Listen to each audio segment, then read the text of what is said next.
Sen niye yardım etmiyorsun buna? Tamam. Niye? Niye lan?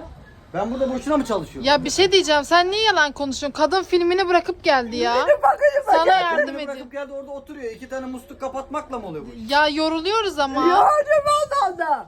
Ya Allah Allah'ım ya. Allah. Arkadaşlar acıyorsanız bana. Sen ne mi videoya dahil olan lan?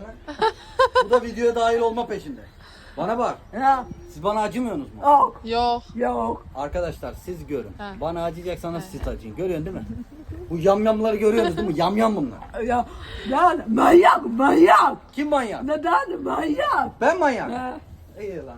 Bu arabaya seni bindirirsen var ya benim adım Can. Bineceğiz görürsün. Gel, gel, Zaten gel. ben de sürmeyi öğrendim artık. Yerine gene getirdi. Gibi. Ne oldu? Gelin götürecek mi seni? Gene mi gene? Evet. Evet.